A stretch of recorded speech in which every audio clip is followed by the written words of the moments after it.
রাসূলুল্লাহ, সকলে বলুন সাল্লাল্লাহু আলাইহি ওয়াসাল্লাম। তেনার প্রতি শতকোটি দরুদ বর্ষিত হোক, বলুন আমিন সুম্মা আমিন।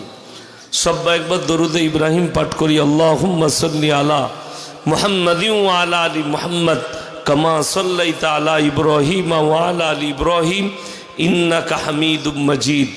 আল্লাহুম্মা বারিক আলা মুহাম্মাদিন ওয়া আলা আলি মুহাম্মদ কামা বারাকতা আলা ইব্রাহিম ওয়া আলা আলি ইব্রাহিম ইন্নাকা হামিদুম মাজিদ। গুটি কয়েক কথা আলোচনা করব। আল্লাহ আমাদের সকলকে আমলের তৌফিক দান করুক, বলুন আল্লাহুম্মা আমিন।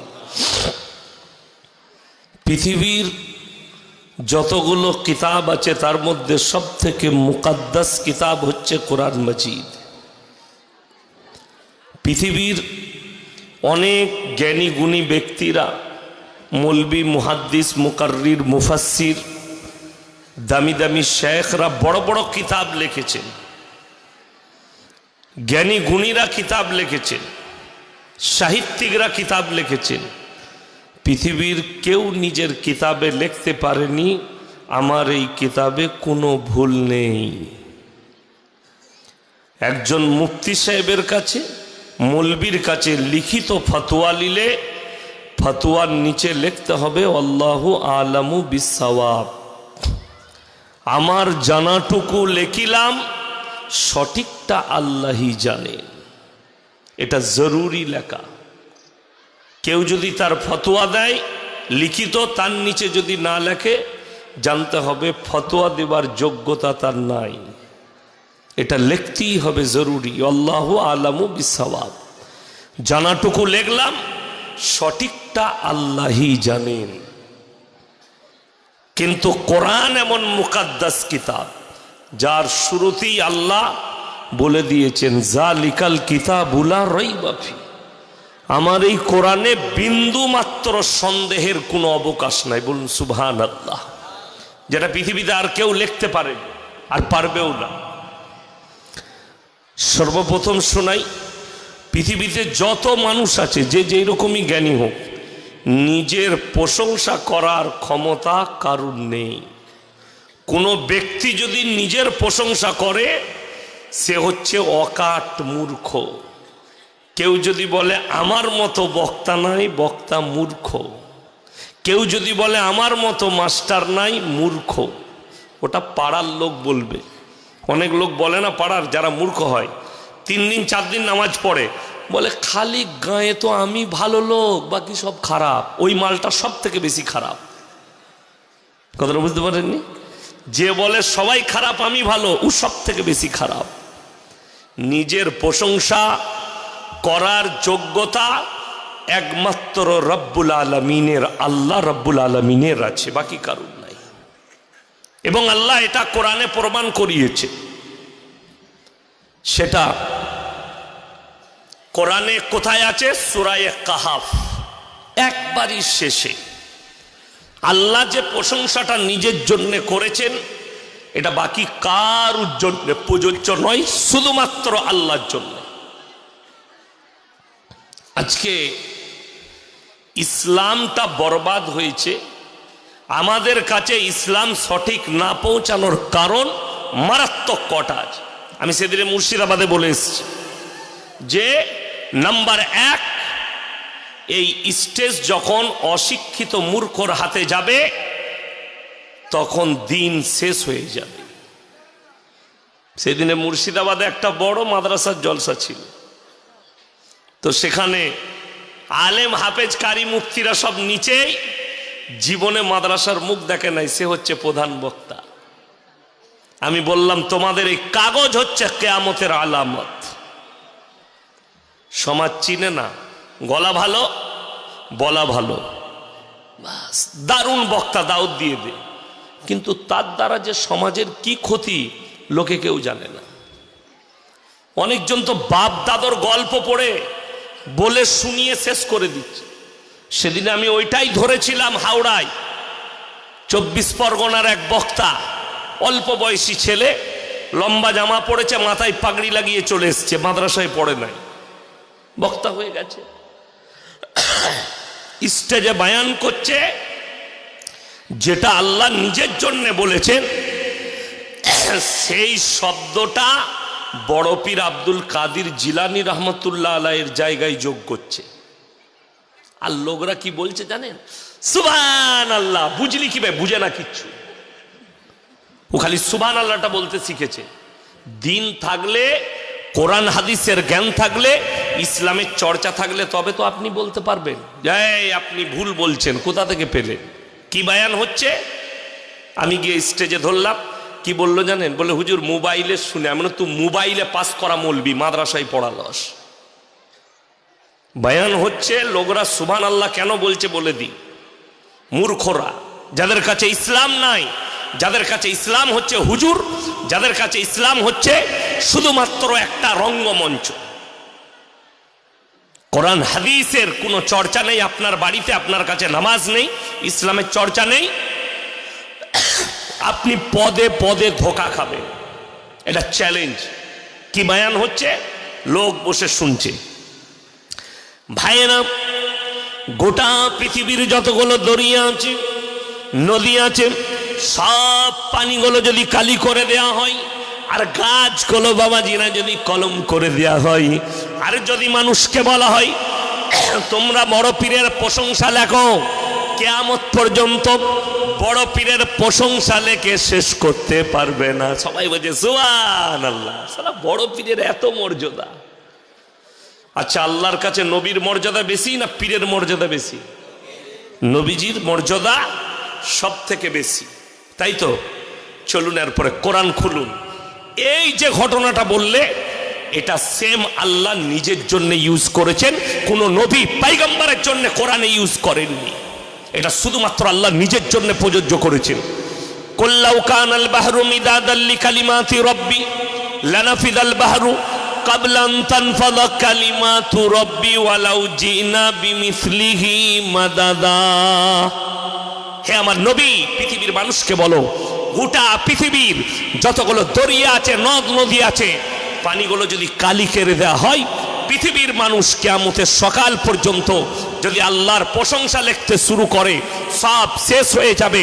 আবার আমি অতটাই পানি দেবো, সেটাও শেষ হবে, কিন্তু আল্লাহর প্রশংসা লিখে তোমরা শেষ করতে পারবে না। জোরে বলুন সুবহানাল্লাহ।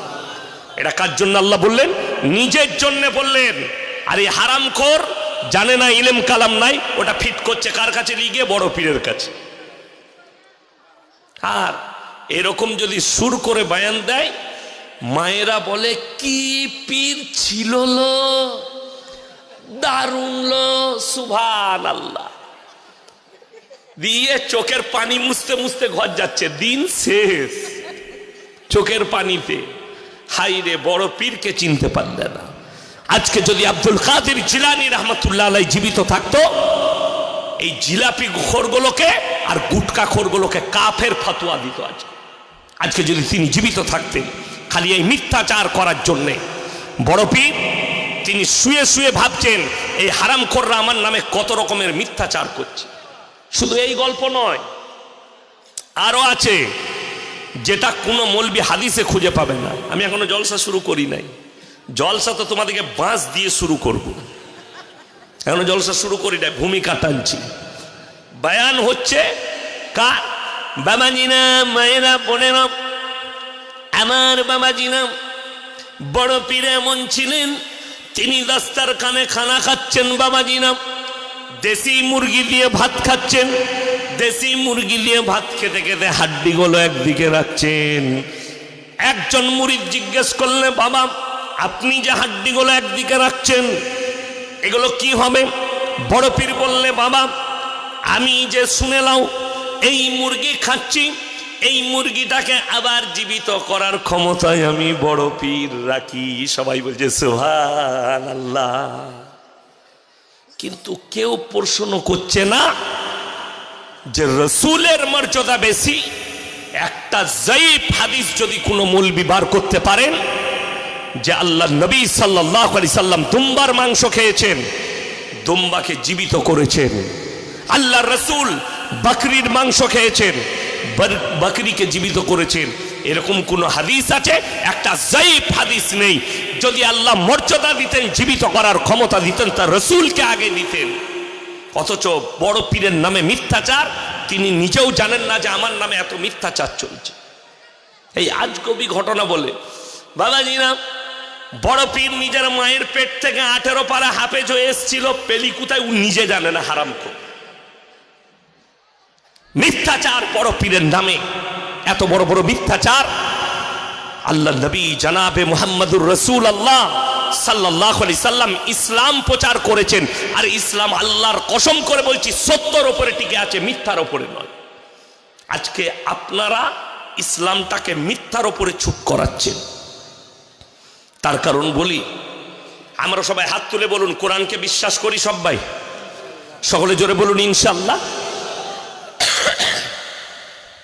এই ইনশাআল্লাহটা কত জোরে বললেন, হাত তো তুলে দিলেন, কিন্তু অবাক হবেন মুসলমান সে নিজে বলছে কোরআনকে বিশ্বাস করি, কিন্তু জেনে শুনে কতগুলো মুসলমান কোরআন বিরোধী কাজ করছে, আল্লাহর সঙ্গে যুদ্ধ ঘোষণা করছে, রাসূলের সঙ্গে যুদ্ধ ঘোষণা করে বসে আছে, অথচ লোকের কাছে, মৌলবীর কাছে, ইমামের কাছে বলছে আমি মুসলমান। অবাক হবে। মায়েরা শুনবেন, আপনারা শুনবেন, মুসলমানদের জন্যে সুদ খাওয়া হারাম না হালাল? এ কথা বলে না হারাম। তাহলে নিশ্চয় এই মায়াপুরের লোকরা কেউ সুদ খায় না কোনো মুসলমান, তাই না? আছে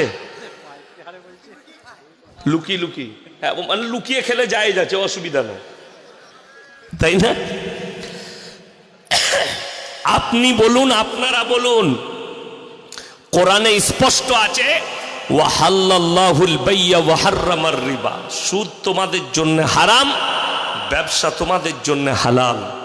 এই হারাম মৌলবীর কাছে জুম্মায় শোনার পরে, মৌলবীর কাছ থেকে শোনার পরে, আলেমদের কাছ থেকে জানার পরে যে কোরআনে আল্লাহ সুদ স্পষ্ট হারাম করেছেন, এরপরে যে মুসলমান সুদ খাচ্ছে, এই আল্লাহর সঙ্গে যুদ্ধ ঘোষণা করলো না করলো না? তাহলে নিজেকে মুসলমান কিভাবে দাবি করছে? চলুন, মদ স্পর্শ করা হারাম না হালাল? মদ পান করা অনেক দূরের কথা, স্পর্শ করা হারাম। অবাক লাগে, কোরআনে আছে আল্লাহ হারাম করেছেন। এখানে কে এমন ব্যক্তি আছেন জানেন না যে মদ খাওয়া হারাম? হাত তুলেন তো। সবাই জানে না? জানে না হারাম, সবাই জানে। আচ্ছা, তার মানে এই আপনার মায়াপুর এলাকার একটা মুসলমানও মদ খায় না? এরকম মাল আছে না নয়? মাতাল নাই? আছে। শুধু আছে নয়, মদ পানও করে, মদ বিক্রিও করে মুসলমান। হাই রোডে চাপেন, আমি দেখিয়ে দেবো। কিন্তু আপনার জানা নেই, আল্লামা ইকবাল এই জন্য লিখেছেন ইস ঘর কো আগ লাগি ঘর কি চিরাগ সে। মুসলমান তোমরা নিজেদের ঘরে নিজের আগুন ধরিয়েছ। আপনাকে হাই রোডে চাপাবো আমি। 34 নম্বর জাতীয় সড়কে বহরমপুর পার করবেন, পলসন্ডা মোড় পার করবেন, টোল পার করে পলসন্ডা মোড়, তারপরে একটা ধাবা আছে, ধাবাটার নাম পাপ্পু ধাবা, পাপ্পুদা ধাবা, পাঞ্জাবিদের। মাঝে মাঝে আমি দাঁড়িয়ে ওখানে নাস্তা করি, চা খাই, তারপরে যাই। আমাকে রেসপেক্ট করে। তারা জানেন আপনার ধর্মকে কতটা রেসপেক্ট করে তারা।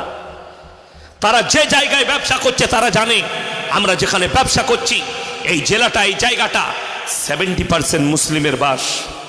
ওই জন্যে তার হোটেলে 3খানা বোর্ড লাগানো আছে। নাম্বার 1, এখানে মদ পান করা নিষিদ্ধ। নাম্বার 2, মদ বিক্রি নিষিদ্ধ। নাম্বার 3, নো স্মোকিং, এখানে ধূমপান করাও নিষিদ্ধ। অবাক হবে, কেন? সে জানে মুসলমানদের কাছে ইসলামে মদ স্পর্শ করা হারাম। এটা কে জানে? তারা জানে যাদের ধর্মে মদ হারাম। এরপরে আপনাকে আমি 10 কিলোমিটারের মাথায় দেখিয়ে দেবো মুসলিমদের হোটেল হারামখোর মদও খায় আর মদও বিক্রি করছে, অথচ নিজেকে মুসলমান বলে দাবি করছে। অবাক লাগে। আর আপনি কাকে গালি দিচ্ছেন? আজকে মুসলমান না, যদি আল্লাহর কসম করে বলছি কোরআন আর হাদিসের ওপরে, রাসূলের আখলাকের ওপরে টিকে গেলে বেঈমানের চাকা আল্লাহ বেঈমানের ওপর দিকে ঘুরিয়ে দিত। আল্লাহ রাব্বুল আলামিন, আপনি তাকিয়ে দেখুন সাহাবীদের আখলাক। 313 জন সাহাবী একদিকে, আর একদিকে 1000-এর বেশি বেঈমান কাফের। আল্লাহ জয়লাভ করিয়েছেন সাহাবীদিকে। জোরে বলুন সুবহানাল্লাহ। তার কারণ একটাই, ইখলাস আর আল্লাহর প্রতি বিশ্বাস আর ইয়াকিন আর ঈমানের উপরে টিকে থাকা। আজকে পৃথিবীতে 47টা মুসলিম রাষ্ট্র আছে। আজ পৃথিবীতে 250 কোটি মুসলমান।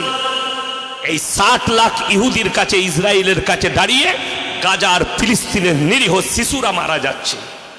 গোটা পৃথিবী নীরব হয়ে দাঁড়িয়ে দেখছে। আপনি অবাক হবেন। এইদিকে এই যুদ্ধ চলছে, আরবের মতো জায়গায়, রিয়াদের মতো জায়গায় কনসার্ট হয়েছে, স্টেজ শো হয়েছে। করেছে কে? সালমান প্রিন্স, বাদশার বেটা। সেই স্টেজ শোয়ে যে মেয়েটা ডান্স করেছে সে হচ্ছে পৃথিবীর সব থেকে নাংটা মেয়ে। তার নাম হচ্ছে জেনিফার লোপেজ, পপ স্টার। পুরো ন্যাংটো ড্যান্স করেছে স্টেজে।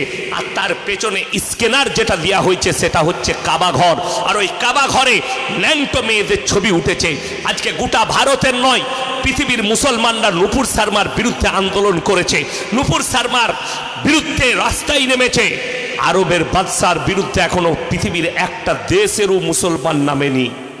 যে কাবা ঘরের ফটোতে, কাবা ঘরের স্ক্রিনে ন্যাংটো ছবি উঠেছে, যে মেয়েগুলো ন্যাংটো ড্যান্স করছে, যাদের শরীরে পোশাক নেই, যেটা হারাম শরীর, সেই নারীর শরীরের ফটো উঠেছে কাবা ঘরের স্ক্রিনে।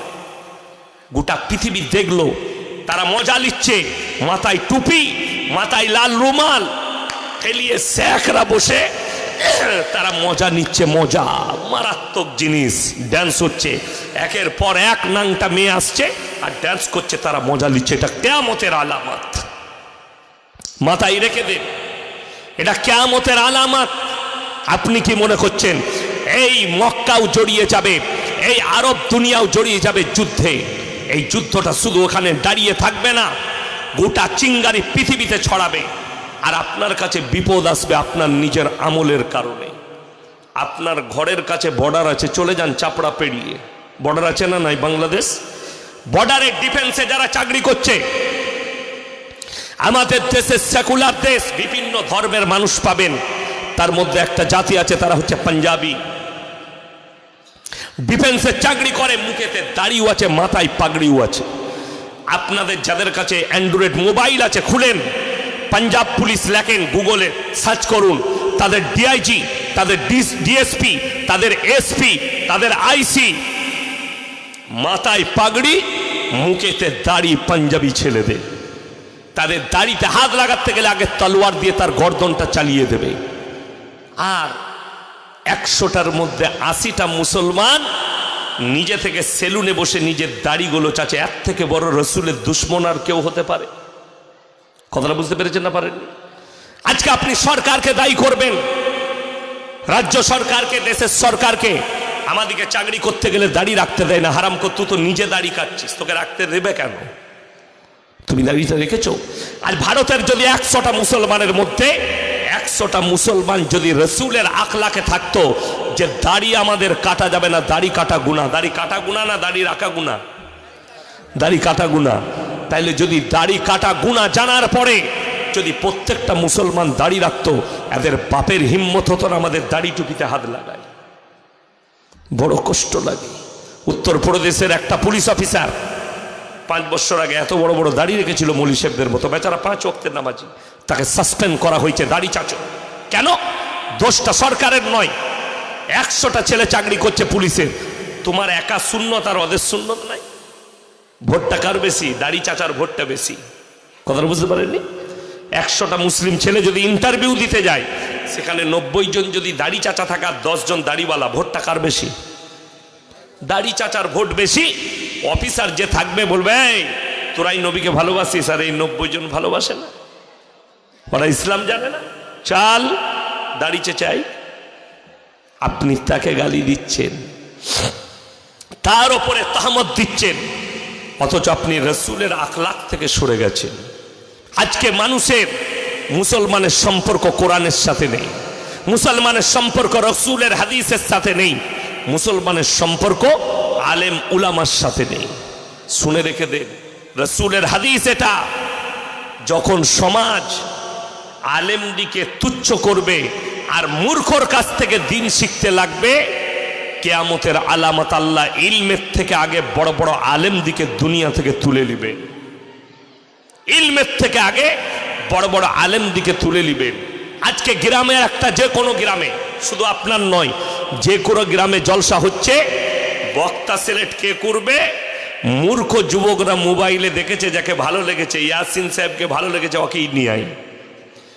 যদি ইনি বলে ইয়াসিন সাহেবের বয়ান শোনা যাবে না, ইলম কালাম নাই, দুট ইমামের কথা খায় শুনেবে, ওকেই নিয়ে আয়। বড় কষ্ট লাগে। তুমি ইমামকে উপেক্ষা করে একটা মূর্খকে দাওয়াত দিয়ে স্টেজে বস করালে, যে এসে এমন কথা বলে দিল। সেদিনে মুর্শিদাবাদে একটা বক্তা মাদ্রাসায় পড়ে নাই, বাংলা ফাংলা বই পড়ে এসে বায়ান করছে। কি বললে জানে? ভাইয়েরা, যারা বিড়ি সিগারেট গুটকা গাঁজা খাবে, গুটকা খাবে, তারা জীবনে জান্নাতে যাবে না, তারা জাহান্নামে যাবে। যা বুঝে করে না, তারা জীবনে জান্নাতে যাবে না। বলে না, সব জাহান্নামে চলে যাবে। তাকে আমি গিয়ে বললাম কোথায় পেলে? বলছে হাদিসে আছে, কোরআনে আছে, নেশাগ্রস্ত ব্যক্তি যারা নেশা করে। আমি বললাম একটা হিন্দু ভাই সারা জিন্দেগি নেশা করলো, শেষ জিন্দেগিতে 1 মাস আগে কলমা পড়ে মুসলমান হলো, তাহলে সে জান্নাত যাবে না? সে তখন চুপচাপ। আমি মানুষকে বললাম তুমি চলে যাও। আপনাদিকে যদি আমি বলি আমি ইয়াসিন বর্তমান থেকে জলসা করতে এসেছি, আপনাদের খুব ভালোবাসার মানুষ আমি, আমার আব্বাজি, তো আমি কিছু বই পড়ে মোটামুটি অপারেশনটা শিখেছি, ডাক্তারি। তো ক্যান্সারের যে রুগীগুলো আছে, আইনুল ভাইয়ের মসজিদে নিয়ে আসবে, আমি সকালবেলায় অপারেশন করব। হুজুর কি দিয়ে করবেন? কুদাল আর গাঁইতি দিয়ে করব। আমাকে পাগল বলবেন না, বলবেন না আপনারা? হুজুরের মাথাটা চলে গেছে। তুমি যদি একটা চিকিৎসার জন্য মরে যাবার ভয়ে, তোমার মৃত্যু আসার ভয়ে, যিনি ডাক্তার নয় তার কাছে যদি চিকিৎসা না করাও, ভালো ডাক্তার খুঁজে বেড়াও। যে ভালো ডাক্তার কোথায় আছে, খুঁজে না মানুষ মানুষকে বলে আচ্ছা বলতো সব থেকে ভালো ডাক্তার কে আছে? একটা বক্তার গলায় অসুবিধা, দিনাজপুরে আমাকে ফোন করেছে, হুজুর বর্ধমানে ভালো গলার ডাক্তার কে আছে? গলা, নাক কান গলার। আমি বললাম অশোক দণ্ডপাত বলে একজন ডাক্তার আছেন, খুব বড় ডাক্তার, চলে এসো বর্ধমানে মেডিকেল কলেজে দেখিয়ে নাও, ভালো ভালো ডাক্তার আছে। আমি বলে দিলাম কেন সেখানে ডাক্তার আছে। সে খুঁজছে পশ্চিমবাংলার ভালো ডাক্তার কোথায় আছে, তার কাছে চিকিৎসা করাবো। তুমি শুধু নিজের জীবনটাকে বাঁচানোর জন্য একটা ভালো ডাক্তার খুঁজছো, আর দিন নিবে যার কাছে, আল্লাহ রসুলের হাদিস যার কাছ থেকে নিবে, ইলম যার কাছ থেকে নিবে, যেটার দ্বারা আপনার জান্নাত আর জাহান্নামে যাওয়া সিলেক্ট হবে। আর তুমি তার জন্য জিজ্ঞেস করবে না লোকটার কাছে ইলম কালাম আছে কি নাই। বাংলা বই পড়ে এসে বয়ান করবে। আপনার দুটো বই পড়ে সে কোরআন হাদিসের ব্যাখ্যা বিষয় শোনো। বাংলা বই পড়ে, দুটো কোরআনের মানে পড়ে আপনি দিন বুঝতে পারবেন, কিন্তু মানুষকে দিন বুঝাতে পারবেন না। কথাটা বুঝতে পেরেছেন না? পারেননি? দিন বুঝাতে পারবেন না। কেউ যদি কোনো সাথী ভাই 40 দিন জামাত থেকে ঘুরে এসে ফতোয়াবাজি করেন, আল্লাহর কসম তুমি রেডি থাকো, তোমার জবানটা টেনে কবরে পেরেক পিটানো হবে। তোমাকে দাওয়াত আর তোমাকে মাসলা বলার জন্য তোমাকে পাঠানো হয় নাই। তুমি নিজের দিনটাকে বুঝে আমল করো, যতটা বুঝো ততটা। লোকের কাছে তুমি তোমার মতো করে ব্যাখ্যা করতে যেও না, তা না হলে জ্বরের জায়গায় গ্যাসের ট্যাবলেট দিবে, মালটা মারা যাবে। কথাটা বুঝতে পারেননি?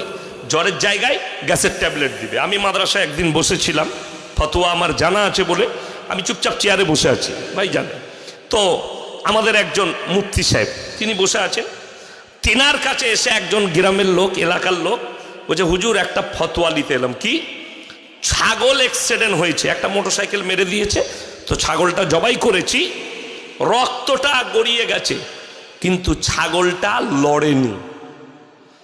যারা আলেম আছেন তেনারা চুপ থাকবেন, স্টেজের মৌলবীরা। আপনারা বলুন আর ওই খাওয়া যাবে ওই ছাগলটা? খাওয়া যাবে না। ওই জন্যে ওইটা হচ্ছে গ্যাসের ট্যাবলেট, খাওয়া যাবে না। জ্বর এসছে আপনি দিচ্ছেন গ্যাসের ট্যাবলেট, খাওয়া যাবে না। শুনেলেন? আপনার জানা নাই, কোরআন থেকে প্রমাণ দেবো। এই জন্যে মোল্লা আর মুফতি, এই জন্য কোরআন আর হাদিসের ব্যাখ্যা বিশ্লেষণ যারা দরকার। মুফতি সাহেব তাকে বলছে কিতাব দেখে কালকে বলবো। আমি বলে ও ফ্রিজে রাখবে মালটাকে, কাল পর্যন্ত ছাড়াতে হবে না ওকে। সে বলে কি হবে তাইলে? আমি বললাম ফতোয়ার কিতাব খুলো, পেয়ে যাবে। ফতোয়া হচ্ছে কোন প্রাণী অ্যাক্সিডেন্ট হলে কিংবা কোন প্রাণী মারা গেলে জবাই করার পরে তার কোনো রকমের রক্ত আর বের হবে না, স্টপ হয়ে যায়। এর রক্ত যখন ফিক দিয়ে বেরিয়েছে, রক্ত যখন গড়িয়ে গেছে, একদম বয়ে গেছে, জানবে ছাগলটা অ্যাক্সিডেন্ট হয়ে বেহুশ হয়েছিল কিন্তু মারা যায়নি, জবাই করার পরে মারা গেছে। যে কোনো প্রাণী, যদি একটা মুরগি মরে যায় খালি পরীক্ষা করবেন, খাবেন না, জবাইটা করে দেখবেন এক ফোঁটা রক্ত বেরোবে না, স্টপ হয়ে যাবে। আর কোরআনে আছে ইন্নামা হাররামা আলাইকুমুল মাইতাতা ওয়াদ-দামা ওয়া লাহমাল খিনজির ওয়া মা উহিল্লা বিহি লিগাইরিল্লাহ। প্রবাহিত রক্ত, মরা জন্তুর মাংস, শুয়োরের মাংস, আল্লাহ ব্যতীত অপরের নামে উৎসর্গিত জিনিস তোমাদের জন্য হারাম করা হলো। প্রবাহিত রক্ত, যে প্রাণীর শরীরে প্রবাহিত রক্ত আছে ওই প্রাণী মারা গেলে তোমাদের জন্য খাওয়া হারাম। মাছের শরীরে প্রবাহিত রক্ত নেই, মাছ যদি মরা হয়, রসুল বলেছেন মাছের শরীরে, সায়েন্স বলছে মাছের শরীরে প্রবাহিত রক্ত নাই, অর্থাৎ মাছ মারা গেলে মাছ খাওয়াটা জায়েজ আছে। জোরে বলুন সুবহানাল্লাহ। ওই জন্যে আলেম উলামা, আজ থেকে সবাই বলুন ভালো ডাক্তারের কাছে ওষুধ নেবো। জোরে বলুন ইনশাল্লাহ। খারাপ ডাক্তারের কাছে যাবেন না। আপনি ভালো ডাক্তার খুঁজেন, তাহলে ফতোয়া নিতে গেলে ভালো মৌলবি, ভালো মুফতি খুঁজবেন, যার কাছে ইলম কালাম আছে, যার কাছে দ্বীনের জ্ঞান আছে, তার কাছে নিবেন, যার কাছে নিবেন না। আমাকে কালকেই প্রশ্ন দিয়েছিল আমরা কোন দলটা করব, সাদ সাহেবের দল করব না সুরাত দল করব। বাংলাদেশে মারামারি চলছে কি নিয়ে? সাদপন্থী সুরাপন্থী, এই জামাত নিয়ে মারামারি। আমি আপনাদেরকে একটা কথা বলে যাই, খুব ভালো করে শুনবেন। আপনারা কাপড় কাচা সাবান ব্যবহার করেন না? করেন না? করেন না? আচ্ছা, সবাই গোটা মায়াপুরের মুসলিমরা একই সাবান ইউজ করে? হ্যাঁ, বিভিন্ন কোম্পানির, তাই না? আমাদের দিকে যেমন চলে সিতার বাটি সাবান, বর্ধমানে 55 বাটি সাবান, সিতার বাটি সাবান। কেউ হুইল সাবান ব্যবহার করে, কেউ সারাপ এক্সেল করে, করে না? করে না? কেউ রিন সাবান করে। আচ্ছা, সমস্ত সাবনের কাজ কি আলাদা না এক? কাজ তো একই, পরিষ্কার করা, ঠিক কিনা? আপনি একটা কাপড় কাচা সাবান কিনেছেন, আপনি জামাই লাগিয়েছেন, ওটাও পরিষ্কার করবে। আমি একটা বাটি সাবান কিনেছি, ও পরিষ্কার করবে। কাজ এক, রাস্তা সবারই, কোম্পানি আলাদা। জেনে রেখে দিবেন, যে দিক থেকে হোক দিনের কাজ করছে, আলেম উলামারা মাদ্রাসা মসজিদ, আলেম উলামা জলসা জুলুস এবং দাওয়াত তাবলীগ, কাজ একটা, রাস্তা খালি আলাদা। কেউ যদি বলে, অনেকজন মনে মনে করে আরে জলসা দিয়ে কি হবে, বলে না? বলে না? বড় কষ্ট লাগে, জলসা দিয়ে কি হবে? বলে জলসা দিয়ে লাভ নেই, পয়সা খরচ করা, লাভ কি হয়েছে জলসা দিয়ে? জলসা বন্ধ করে দেওয়া ভালো। কেউ নামাজ পড়ে না, খালি খিচুড়ি খেয়ে ঘর যায়, বিরিয়ানি খেয়ে ঘর যায়, বলে না? জলসা দিয়ে কি হবে? জলসা বন্ধ করে দেন, হয়ে গেল বন্ধ। আপনাকে বলে দিই দিন কিভাবে শেষ হবে। মসজিদ করেছেন, মসজিদে গ্রামের 10% লোক নামাজ পড়তে আসে, 90% লোক নামাজ পড়ে না। মসজিদটা করে কি লাভ হলো? সবাই নামাজ পড়ে না, তো মসজিদটা ভেঙে দে, বন্ধ হয়ে গেল। মাদ্রাসা করেছেন, মাদ্রাসায় 20টা ছেলে আছে, বলে কেউ ছেলেকে দেয় না, মাদ্রাসাটা ভেঙে দে, দিন থাকবে না, শেষ হবে। কথা বলেন, শেষ হয়ে যাবে। কিন্তু তোমাদের জানা নেই, একটা লোক যদি কালমার উপরে টিকে থাকে, একটাই ইমানদারের জন্য আল্লাহ দুনিয়াকে কায়েম রাখতে পারে। একটা লোক যদি নামাজ পড়ে, ওর জন্যই মসজিদটা কায়েম থাকবে। জলসায় যদি 100টা লোক জলসা শুনে, একটা লোক যদি নামাজি হয়ে যায়, এই গোটা জলসা করাটা কামিয়াব হয়ে গেল। এটাই আপনার জানা নাই। এই জলসা শুনেলেন, আপনার কাছে দিন পৌঁছাচ্ছে, আপনার জানা নাই। বেঈমান কাফেররা আমাদের প্রত্যেক দিন একটা করে সম্মেলন হওয়া দরকার। মাসে মাসে প্রত্যেকটা মসজিদে, প্রত্যেকটা পাড়ায় ইসলামিক একটা করে কনফারেন্স হওয়া দরকার। কেন জানেন? আপনার জানা নাই। এই মৌলবীদিকে ডেকে, শিক্ষিত যুবক দিকে ডেকে একটা করে কনফারেন্স করতে হবে, যাতে ইসলামটা প্রচার হয়, ঘরে ঘরে ইসলাম ঢুকে যায়। বেঈমান কাফেররা যে জাল ছুড়েছে, তাদের মেহনত বেশি, আমাদের মেহনত কম। আমাদের ছেলে মেয়েরা স্কুল কলেজে যায়, জিজ্ঞেস করো যতটা বই তাদেরকে পড়ানো হচ্ছে, বেশিরভাগ ইসলাম বিরোধী কথা পড়ানো হচ্ছে। বেশিরভাগ আল্লাহ বিরোধী, রসুল বিরোধী কথা পড়ানো হচ্ছে, কোরআন বিরোধী কথা পড়ানো হচ্ছে। স্কুলে একটা ছেলে, আমরাও যখন পড়েছি, আমরা কি পড়েছি বলুন? পৃথিবীটা ঘুরছে না পৃথিবী দাঁড়িয়ে আছে? কথা বলে না? পৃথিবী ঘুরছে, কে লিখেছে? বিজ্ঞান। পৃথিবীটা ঘুরছে, চন্দ্র সূর্য নিজের জায়গায় দাঁড়িয়ে আছে। আর কোরআন বলছে আলাম নাজআলিল আরদা মিহাদা ওয়াল জিবালা আওতাদা, আমি পাহাড়গুলোকে খুঁটো গেড়ে দিয়েছি, পৃথিবী তুমি আর নড়াচড়া করবে না। সূরা ইয়াসিন বলছে, আল্লাহ রাব্বুল আলামিন সূরা ইয়াসিনে বললেন কুল্লু ফি ফালাকি ইয়াসবাহুন, নভমণ্ডলে যা আছে তারা যেন নিজের নিজের কক্ষপথে চলমান। চন্দ্র সূর্য গ্রহ তারা নক্ষত্র যারাই আছে তারা সবাই আল্লাহর হুকুমে নিজের নিজের রাস্তায় প্রচালিত আছে, চলাফেরা করছে। আল্লাহ যেদিনে হুকুম দিবেন তার নাম্বার 1 দলিল, যারা বিজ্ঞানের স্টুডেন্ট আছেন দলিলটা নিয়ে যান, তোমার বিজ্ঞানের বাপ পারবে না এর উত্তর দিতে, কোরআনের নিচড় বার করতে। আল্লাহ রাব্বুল আলামিন কোরআনে বললেন, আমি আল্লাহ রাব্বুল আলামিন কিয়ামতের দিনে আমি দুজনকে, চন্দ্র আর সূর্যকে, ওয়া জুমিয়া শামসু ওয়াল কামার, এই দুজনকে টক্কর খাওয়াবো, মুখোমুখি চলতে চলতে সংঘর্ষ করাবো, আর পৃথিবীতে ধামাকা হবে। ধামাকা, ধামাকা মানে তছনছ হবে পৃথিবীটা। এই ইনল মার্কস না কি নাম আছে একজনা, ফেসবুক না গুগলের সৃষ্টিকর্তা, কি নাম যুবকরা জানে কি নাম তার? টেসলার কোম্পানির মালিক চাঁদেতে জায়গা করছে, 1 মিলিয়ন লোককে বাস করাবে চাঁদের মধ্যে। কেন? সে জানে এবং সে বুঝতে পেরেছে, এবং তারা বুঝতে পারছে যে এই পৃথিবীটা ৩য় বিশ্বযুদ্ধ হলে ওয়ার্ল্ড ওয়ার হবে। আর এই ওয়ার্ল্ড ওয়ারে এমনি মিসাইলের যুদ্ধ নয়। ২য় বিশ্বযুদ্ধে খালি 2টো পরমাণু ইউজ হয়েছিল একটা দেশে, সেটা হচ্ছে জাপানের হিরোশিমা আর নাগাসাকিতে। সেখানে যে পরমাণুটা ইউজ হয়েছিল, আজকে রাশিয়া আর আমেরিকার, চাইনা, ব্রিটেন, ভারত, পাকিস্তান, এদের কাছে যে পরমাণুগুলো আছে, একটা পরমাণু মারবে কলকাতার মতো 2টো শহর ধ্বংস, বিলুপ্ত হয়ে যাবে, বিলুপ্ত হয়ে যাবে। তার তো কিছু অংশ বেঁচে ছিল। আজও হিরোশিমা নাগাসাকিতে ঘাস জন্মায় না।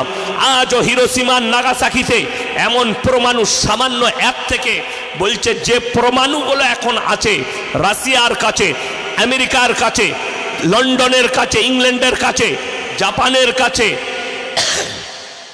যে পরমাণু আছে, এগুলো সেইগুলোর থেকে কয়েক হাজার লক্ষ গুণ বেশি পাওয়ারফুল। বৈজ্ঞানিকরা বলছে গড়ে প্রত্যেক দিন 70 লাখ মানুষ মারা যাবে। 3 ওয়ার্ল্ড ওয়ার হলে পরমাণু যুদ্ধ হবে পৃথিবীতে। সবাই নিজের পরমাণু অস্ত্র ভান্ডার সাজাতে লেগে গেছে। ইরান এলান করে দিয়েছে, আমি কারো পরোয়া করি না। ইরান ভেতরে ভেতরে পরমাণু অস্ত্র তৈরি করে ফেলেছে, 50-এর ওপর পরমাণু অস্ত্র তৈরি করে ফেলেছে, যার কারণে বুকের বলে দাঁড়িয়ে আমেরিকাকে ডাইরেক্ট হুমকি দিচ্ছে, আমার সঙ্গে খেললে আগুনের সঙ্গে খেলা হবে। উত্তর কোরিয়ার কাছে 50 থেকে 60টা পরমাণু আছে, পৃথিবীতে পরমাণু যুদ্ধ হবে। এই টেসলার কোম্পানির মালিক সে বলছে আমি পৃথিবী থেকে সরিয়ে চাঁদের জায়গা করব।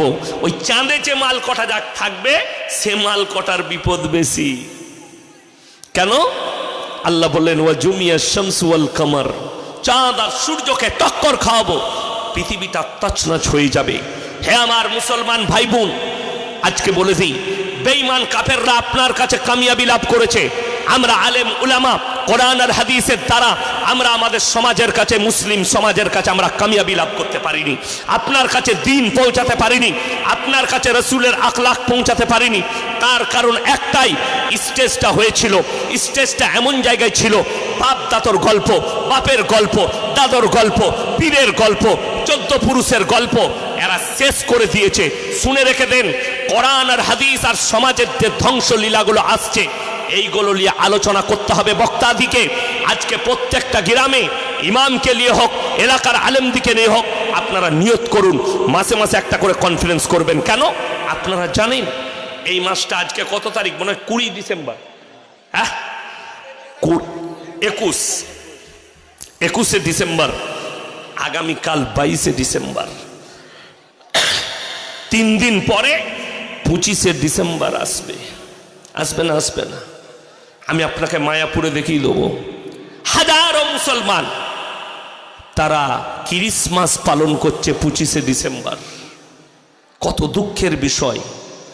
হাজারো মুসলমান কলকাতায় দেখিয়ে দেবো পাক সার্কেসে, হাজার হাজার এই যারা পালন করছে, এগুলো একটাও চাষিবাসী লোক নয়, একটাও মাঠে খাটা লোক নয়, এগুলো সব শিক্ষিত যুবক যুবতীরা করছে। তারা বলছে মৌলবীরা কি জানে। শুনে রেখে দেন, তোমার বাপ যদি নামাজি হয়, তোমার মা যদি তাহাজ্জুদ গুজার হয়, তোমার বাপ যদি তাহাজ্জুদ গুজার হয়, আর তোমার যদি মনে হয় এই মৌলবীর কথাকে উপেক্ষা করে কোরআন হাদিসকে না মেনে আমরা 25শে ডিসেম্বর পালন করব, আল্লাহর কসম করে বলছি তুমি পদভ্রষ্ট, আর কিয়ামতের দিনে তুমি তাদের দলই দাঁড় হবে, তোমাকে ইসলামের দলে দাঁড় করানো হবে না, তুমি তাদের পাশেই দাঁড়াবে। কোরআনে আছে গায়রিল মাগযুবি আলাইহিম ওয়ালা দাল্লিন, মাগযুম মানে ইহুদি আর দাল্লিন মানে নাসারা, এই দুটো দলই পদভ্রষ্ট, আর এদের যারা অনুসারী হবে তারাও পদভ্রষ্ট হয়ে যাবে, এদিকে রুখতে পারবেন না। আমার ভাই, আমি বলিনি, আমি আগামীকাল কলকাতার নিউ টাউনে ছিলাম, আটঘরাতে, ওই জায়গায় জলসা করেছি আটঘরায়, একবার এয়ারপোর্টের পাশে। আমি বলে এসেছি শোনো, গত 23 সালের 25শে ডিসেম্বর আমরা বলিনি, মিডিয়ারা সমীক্ষা দিয়েছিল শুধুমাত্র কলকাতা টাউনে 22,000 কন্ডম বিক্রি হয়েছে ওষুধ দোকানে। তারা সমীক্ষা করে বলেছে ওটা 22টা কম বলেছে, ওইটা 22,000 নয়, কমপক্ষে 1,22,000 হবে। এতগুলো ছেলে মেয়ে তারা জিনায় লিপ্ত হয়েছে, সেখানে আমাদের মুসলমান মা বোন, আমাদের মুসলমান ভাই, এরাও লিপ্ত হয়েছে। তোমার জানা নেই আল্লাহ তাআলা আমাদের মতো শুধু মৌলবি নয়, হযরতে ঈসা মসিহকেও দাঁড় করাবেন কিয়ামতের দিনে, খালি একটাই কারণে, খ্রিস্টানরা তাদের গির্জায় 3 জনের উপাসনা করে, 3 জনকে বিশ্বাস করে আল্লাহ হিসাবে। নাম্বার 1, তারা সৃষ্টিকর্তা আল্লাহকে বিশ্বাস করে। নাম্বার 2, তার মা মারিয়াম, ঈসা নবীর মা মারিয়ামকে বিশ্বাস করে, তার কাছে উপাসনা করে। নাম্বার 3, ঈসা মসিহর জন্য তারা বলে এটা আল্লাহর বেটা, এটাও আমাদের উপকারে আসবে, এও আমাদের উপকার করতে পারবে। জোরে বলুন নাউজুবিল্লাহ। তাদের আকীদা যে ঈসা নবী হচ্ছে আল্লাহর বেটা, আর তাদের আকীদা হচ্ছে পেটের সন্তানটা কার সঙ্গে, আপনি অবাক হবেন, মুখে উচ্চারণ করতে পারবো না। খ্রিস্টানদের সব থেকে মারাত্মক খারাপ আকীদা, সঙ্গে সঙ্গে আপনার শরীর কেঁপে যাবে, এত বড় খারাপ আল্লাহ সম্পর্কে আকীদা যে আল্লাহ তাআলা মারিয়ামের গর্ভে নিজের সন্তানটা প্রবেশ করিয়েছেন, তার মানে মিলামিশার কথা বলেছে। জোরে বলুন নাউজুবিল্লাহ। এটা আল্লাহর বেটা, এত বড় খারাপ আকীদা তাদের। আল্লাহ দাঁড় করাবেন আর ঈসা নবীকে বলবেন, ইসকাল আল্লাহু ইয়া ঈসা ইবনে মারইয়াম আনতা কুলতা লিন-নাস ইত্তাখিযুনি ওয়া উম্মি ইলাহাইনি মিন দুনিল্লাহ, তুমি কি বলেছিলে তোমার কওমকে আল্লাহ ছাড়া আমি আর আমার মা আরো দুটো আল্লাহ, তোমরা আমার উপাসনা করো। ঈসা নবী কাকুতি মিনতি করবেন, আল্লাহ তাআলাকে বলবেন, আল্লাহ যে কথা বলার আমার হক নেই, অধিকার নেই, আমি যদি এ কথা বলে থাকতাম, আপনি ইন্নাকা আনতা আল্লামুল গায়ুব আলিমুল গাইব, গাইবের খবর জানেন, আপনার তো অজানা হতো না। আল্লাহ বলবেন, এই নেমক হারাম থেকে বিশ্বাস স্থাপনের জন্য আমি তোমাকে দাঁড় করিয়েছি, জাহান্নামের রাস্তা দেখানো হবে, তারা জাহান্নামে প্রবেশ করবে। হাই রে মুসলমান ভাই, তুমি তার দলে গেলে জেনে রেখে দিবে পদভ্রষ্ট হবে। আর যারা ভাবছেন আমার বাপ দোয়া করবে, আমার মা দোয়া করবে, তোমার জানা নাই হযরতে নূহ নবী দোয়া করে নিজের সন্তানকে বাঁচাতে পারেনি, আল্লাহর হাবিব সাল্লাল্লাহু আলাইহি সাল্লাম নিজের চাচাকে কলমা পড়াতে পারেনি, নূহ নবী আর লূত নবী নিজের বিবিদিকে বাঁচাতে পারবে না, এই দুজনের বিবি জাহান্নামে যাবে, আল্লাহ কোরআনে লাকির টেনেছে। আমি ওই জন্য মা বোনেদিকে অনুরোধ করে বলে যাচ্ছি, তোমরা কেউ এই ধরনের পাপে লিপ্ত হবে না। আমার ভাই, পরের মাসটা হচ্ছে জানুয়ারি মাস। অনেক মুসলিম যুবক জানুয়ারি মাসে ফিস্টি করতে যায় বক্স নিয়ে, পিকনিক করতে, আর তার সঙ্গে আর একটা মারাত্মক জিনিস থাকে, সেটা হচ্ছে মদের বোতল। এটা কম্পালসারি।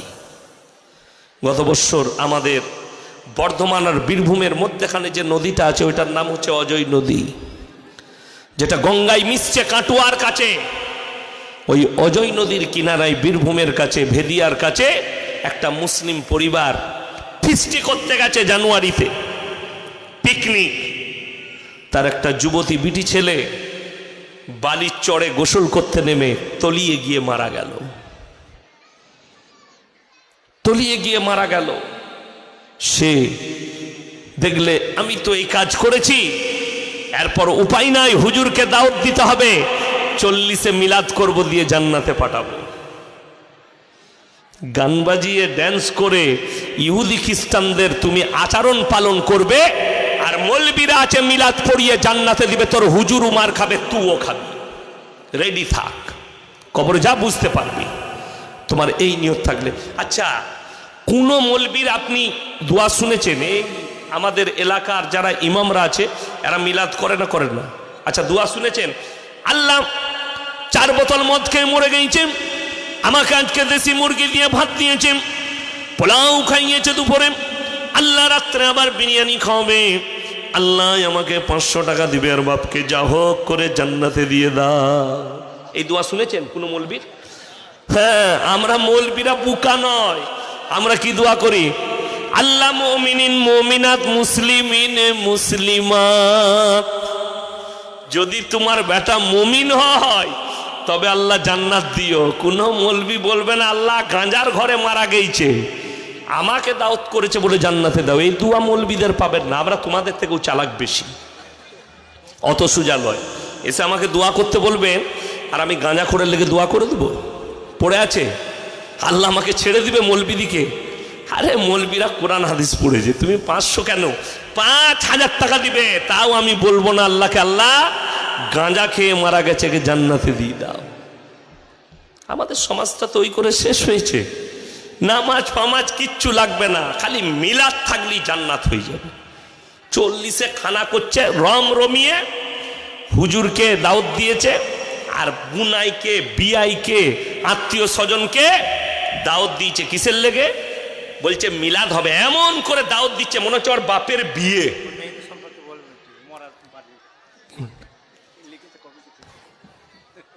হ্যাঁ, তোমরা আর বলো না, আমি যা বলে যাবো বাবারে। দেখছেন কমিটির ছেলেরা যা আছে না। তবে তোমরা শোনো, যারা কমিটি আছেন যদি মনে মনে করেন বছর বছর একটা হুজুর দিকে দাওয়াত দিয়ে জলসা করব, আমাকে আজকে বলছিল আপনার আব্বা উদ্বোধন করে গেছে, জলসা শুরু করে গেছে, তার মানে তোমাদেরকে আর নামাজ রাখবে না। শওকত সাহেব করে গেছে, আবার তার বেটা চলে এলো, মানে জান্নাত রেডি। কেলানি খাবার লেগে রেডি থাকো যদি তোমরা পরিবর্তন না হও। নামাজি হতে হবে কম্পালসারি। আমার ভাই, আল্লাহ রসুল বলেছেন যার নামাজ নাই তার মধ্যে ইসলাম নেই। কেন আপনি নামাজ পড়বেন না? আপনাকে দেখিয়ে দেবো, মসজিদের পাশে চায়ের দোকানে হারামখোর 3 ঘন্টা আড্ডা মারে, নামাজের কথা বলে বলে সময় হচ্ছে না গো চাচা। ঠিক বললাম না ভুল বললাম? সময় হচ্ছে না। ওই জন্য আমি একটা জলসায় বলেছি আমাদের দেশে 3টে নামাজি আছে। কটা? 5 ওয়াক্তের নামাজি। আলহামদুলিল্লাহ, তারা নামাজ ছাড়ে না। শীতকালেও উঠে বাবাজিরা উজু করে নামাজ পড়ছে ঠান্ডায়। আর একটা নামাজি হচ্ছে জুম্মার, আর একটা নামাজি হচ্ছে শুধুমাত্র ঈদ আর বাকরা ঈদে। ঈদের দিনে কোন মালগুলো লাপায়? ওরাই বেশি লাপায়, দেখেছেন? ঠিক নামাজ শুরুর আগে হুজুরকে, হুজুর নিয়ত খান বলে দিয়েন তো। হ্যাঁ, নিয়ত নিয়ে করবি কি? আমি এই বুলবুলি তলার কাছে নামাজ পড়াতে আসি, 15টা গ্রাম নামাজ পড়ে। একজন এসে বলছে নামাজ শুরু আগে হুজুর নিয়তটা বলে দেন তো। সবাই কি? আমি বললাম সানাটা জানিস? জানি না। দরুদ শরীফ জানি না হুজুর, আত্মায়াত জানি না। আমি তুই গিয়ে খালি মাথা ঠক, তোর নামাজ হয়ে যাবে। নিয়ত আমি বলবো না, যা করবি করেলে আমার, আমি নামাজ পড়াবো না তাও ভালো, কিন্তু নিয়ত বলবো না, নিয়ত বলা যাবে না। আচ্ছা, যারা 5 ওয়াক্তের নামাজি তাদেরকে নিয়ত বলা লাগবে? লাগবে না। কোন মালকটাকে লাগবে? জীবনে যারা নামাজ পড়ে না, নিয়ত নিয়ে করবি কি? দরুদ জানে না, রুকু সিজদার তসবিহ জানে না, আত্তাহিয়াতু জানে না। আরে তুমি যদি খালি মুখে বলো আমি ইমামের পেছনে ঈদের নামাজ পড়ছি, মুখ আমার কাবা শরীফের দিকে আল্লাহর ওয়াস্তে, তোমার নিয়ত হয়ে গেল, নিয়ত করা লাগবে না, নামাজ হয়ে যাবে। কিন্তু দরুদ জানে না, সানা জানে না, আত্তাহিয়াতু জানে না, রুকু সিজদা তসবিহ জানে না, দোয়ায়ে মাসুরা জানে না, তোমার নামাজই হবে না। আর তুমি তো মাল জোহর থেকে আর নাই, শুধু খালি ঈদেতে। এই কুরবানির দিনে দেখবেন এরা লুঙ্গিটাকে রেডি করেই রাখে। ইমাম সাহেব খালি সালাম ফিরা, সালামু আলাইকুম রহমতুল্লাহ, সালামু আলাইকুম রহমতুল্লাহ, চবে তাড়াতাড়ি চক, গরুটা ফেলাবি, লুঙ্গি তুলে মেরে দিলে ছুট, খুদবা পড়ে রইল।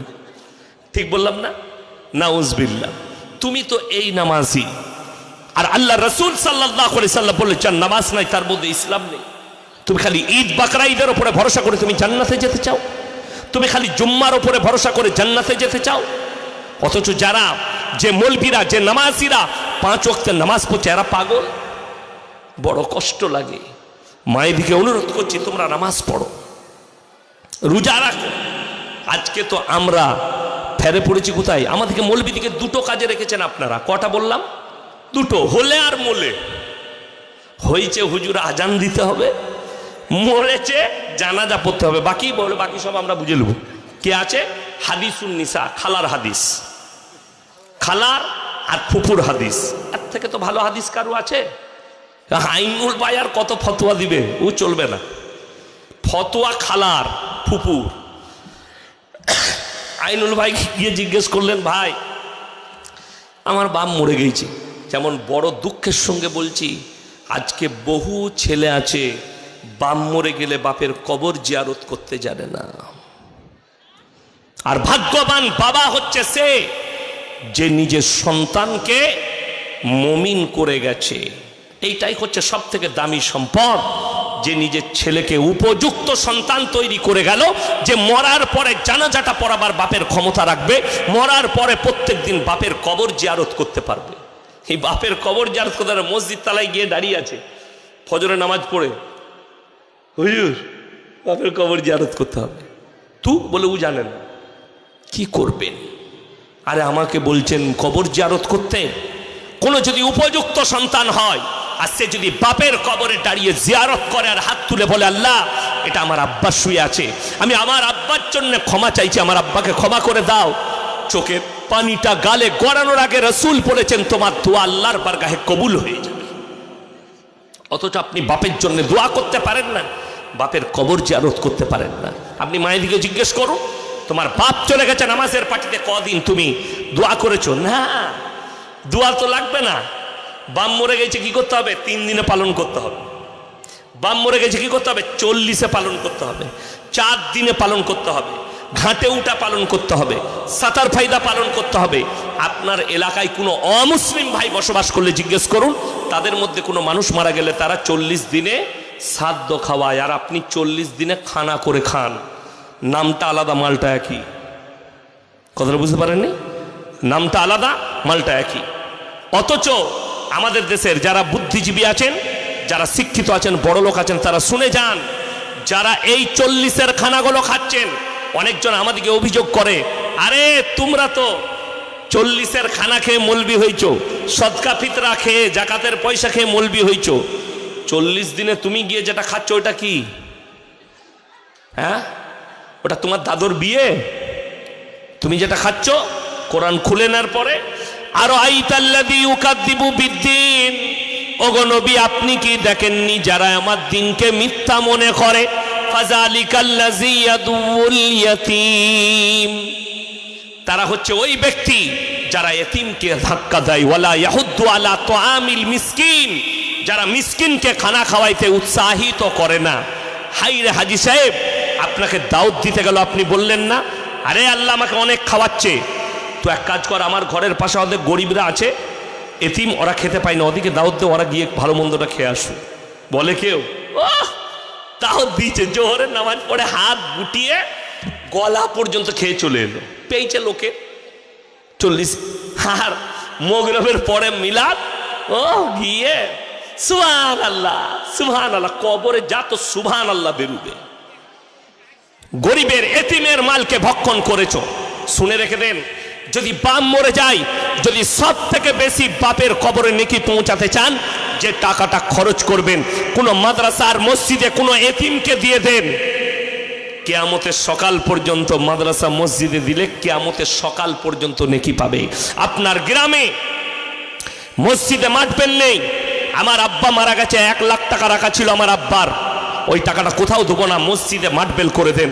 আমি ইয়াসিন বলে গেলাম, এই কথা যদি কেউ কেটে দিতে পারে কোনো মৌলবি, জীবনে আর বক্তব্য দেবো না, কিয়ামতের সকাল পর্যন্ত তোমার আব্বা কবরে শুয়ে শুয়ে নেকি পাবে। জোরে বলুন সুবহানাল্লাহ।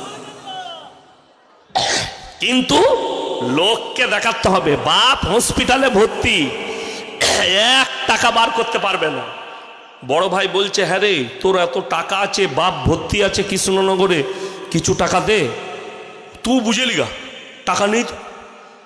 বড় বেটা ধার দেনা করে বেচারাকে বাপকে ডাক্তার দেখালে, বাপ মরে গেল, খবর পেয়েছে বাপের অ্যাকাউন্টে 1 লাখ টাকা ছিল। তখন বড় ভাইকে বল, বাপের লেগে একটা মিলাদ দিবি।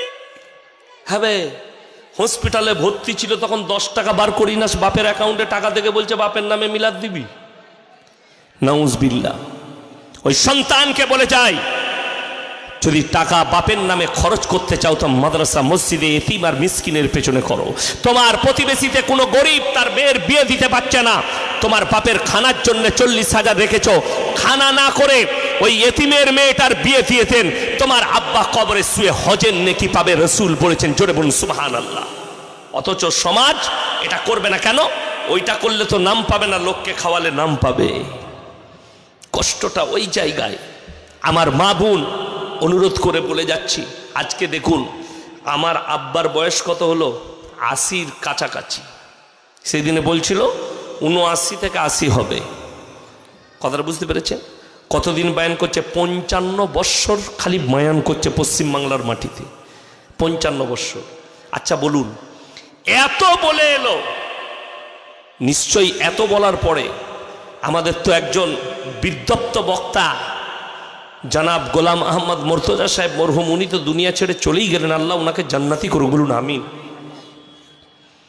উনি আমার আব্বাজি মোল্লা কাসিম সাহেব, নাদনঘাটের পীর সাহেব, ইনারা কি মেহনত করেছে জানেন? আমার আব্বাজি শোনাচ্ছিলেন যে এই বীরভূমের কোথায় জলসা হচ্ছিল, তো এই নাদনঘাটের পীর সাহেবও ছিলেন। তো আমি স্টেজে গেছি, আর রকেট বোমা ছুড়ে দিলে বেদাতিরা, রকেট বোমা বলে মাঠে মাঠে ছুটলাম দুজনে মিলে। তো আমাকে বলছে, বাবু শকত তুমি বলা ছাড়লে না, শেষকালে আমাদেরকে মাঠে মাঠে ছুটতে হলো। পীরের বিরুদ্ধে বলার কারণে, শিরক বিদআত নিয়ে বলার কারণে আমি আমার আব্বাজিকে বলেছি, শুনেন, আপনি 55 বৎসর বয়ান করে এখনো পর্যন্ত মেয়েদের মরা ঘরে ভিড় কমাতে পারলেন না। কমেছে না বেড়েছে? বলুন, বেড়েছে। আমি খালি আশ্চর্য হয়, আমরা অত আত্মীয়তা জানি না।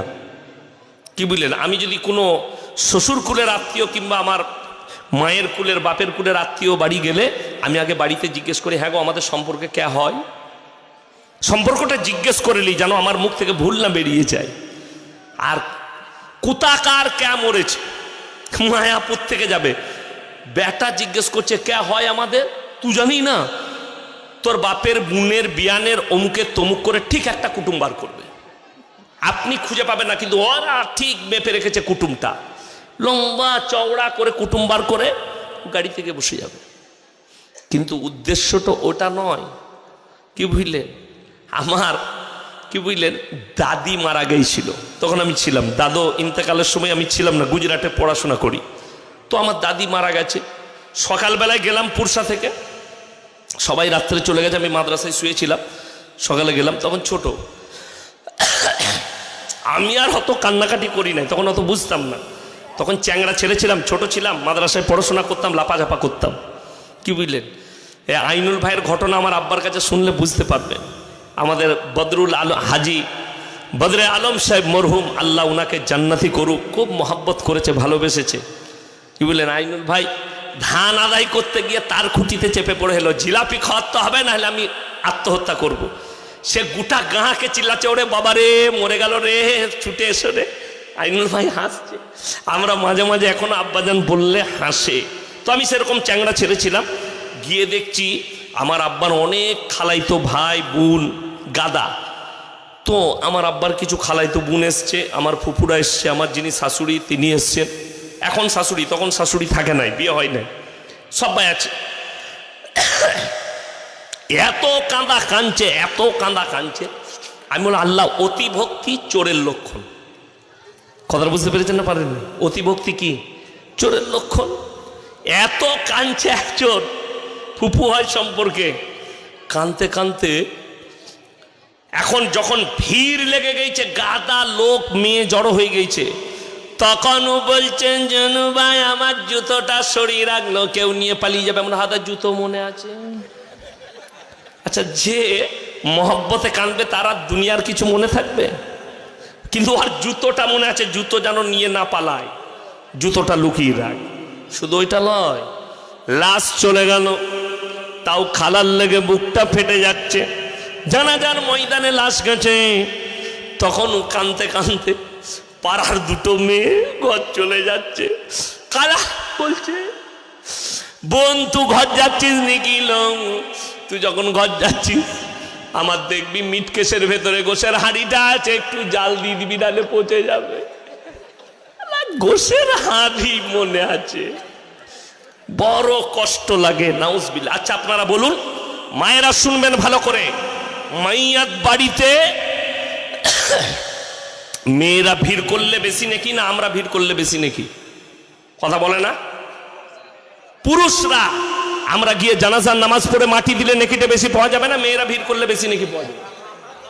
আমরা গিয়ে ভিড় করে যদি জানাজার নামাজ পড়ে মাটি দিই পুরুষরা বেশি নাকি? শুনে রেখে দেন, আমার মায়ের দিকে বলছি, বেঈমান কাফেরদের একটা আদর্শ, তারা চেয়েছে মুসলমান মা বোনের দিকে রাস্তায় বের করে দাও, এদিকে বেপর্দা করে দাও। ওই জন্যে বাজারে ভিড় কার বেশি? মেয়েদের। এটা বেঈমান কাফেরদের আদর্শ। আপনি পেয়ে গেলেন, আমাদের কাছে কি করে চলে এলো? অথচ শুনে রেখে দেন, অনেক শিক্ষিত মানুষ মনে করে এই মৌলবীরা মিথ্যাচার করছে, মেয়েরা সব করতে পাবে, মেয়েরা বাইরে যেতে পাবে, মেয়েরা সব জায়গায় যোগ হতে পারবে। আমি চ্যালেঞ্জ ছুড়ে বলে গেলাম, আজকে দেখলাম ফেসবুকে আমার বায়ান ছেড়ে দিয়েছে, এক সপ্তাহ আগেকার বায়ান, আজকে আবার আমি এই মায়াপুরে বলে যাচ্ছি, আবার ইনশাল্লাহ বাবুনপুকুর মাদ্রাসার জলসায় মুলাকাত হবে। আমার দাওয়াত আছে না? না, কত তারিখ আমি ভুলে গেছি, 29শে জানুয়ারি 15ই মাঘ, লেখা আছে আমার ডায়েরিতে। বাবুনপুকুর মাদ্রাসায় আবার মুলাকাত হবে ইনশাল্লাহ। আপনারা আসবেন তো ইনশাল্লাহ? শুনেন, আমি এটা এক সপ্তাহ আগে বলেছি, আজকে বলে যাচ্ছি, আমাদের সমাজে মুসলিমদের কথা বলছি, আমি অমুসলিমের কথা বলিনি, আমি ওই ধর্ম সম্পর্কে আলোচনাও করতে চাইনি, আমি আপনাকে ইসলাম বুঝাচ্ছি, বাস আমার এটাই কাজ। কেন? সবসময় মাথায় রাখবেন, কোরআনে আছে, ওয়ালা তাসুব্বুল্লাযীনা ইয়াদউনা মিন দুনিল্লাহি ফায়াসুব্বুল্লাহা আদওয়াম বিগাইরি ইলম। তোমরা তাদেরকে গালি দিও না যারা আল্লাহ ছাড়া অপরের উপাসনা করে, তাদের দেবদেবীকে, তাদের ধর্মকে গালি দিও না, সে অজ্ঞাত অবস্থায় তোমার আল্লাহকে গালি দিবে।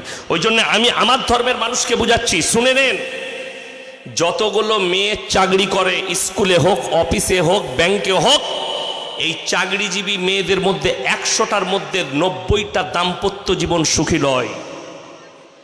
100টার মধ্যে 90টা স্বামী সুখী নয়। রেঁধে ভাত খেতে হয়, খসিয়ে ভাত খেতে হয়, কাপড় কচালতে হয়। যদি বলেন শরীয়তে জায়েজ নেই, কোরআন শোনাচ্ছি, কোরআনে আছে, তোমাদের জন্য তোমাদের স্ত্রীকে খেতিবাড়ি করা হলো।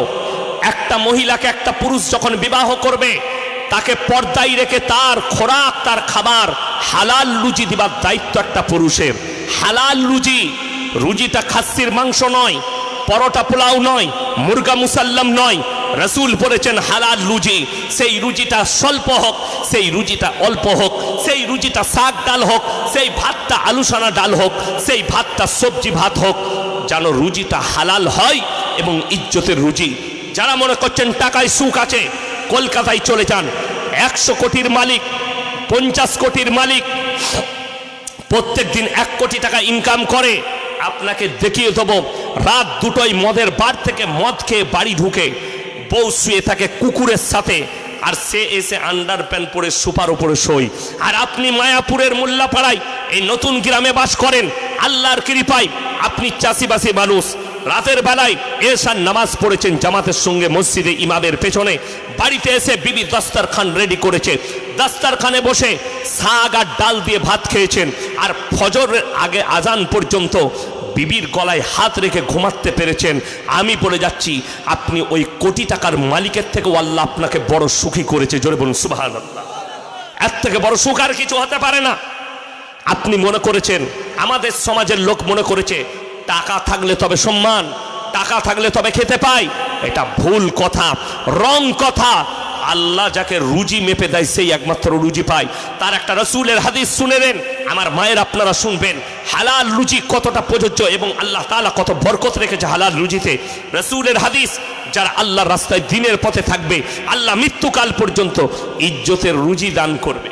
আপনি যদি আমার খোঁজ নেন, আমার কাছে কোটি টাকার ব্যালেন্স নেই, আমার কাছে কোটি টাকার গাড়ি নেই, আমাদের মৌলবীদের কাছে কোটি কোটি টাকা নেই। কিন্তু আপনি অবাক হবেন, আল্লাহ তাআলা আলেম দিকে ইজ্জত দিয়েছেন না দেননি? কেন? দিনের উপরে প্রতিষ্ঠিত হওয়ার পরে আমি আল্লাহর শুকর আদায় করেছি। গত 8ই ডিসেম্বর দিনের বেলায় আসানসোল একটা গণবিবাহ ছিল।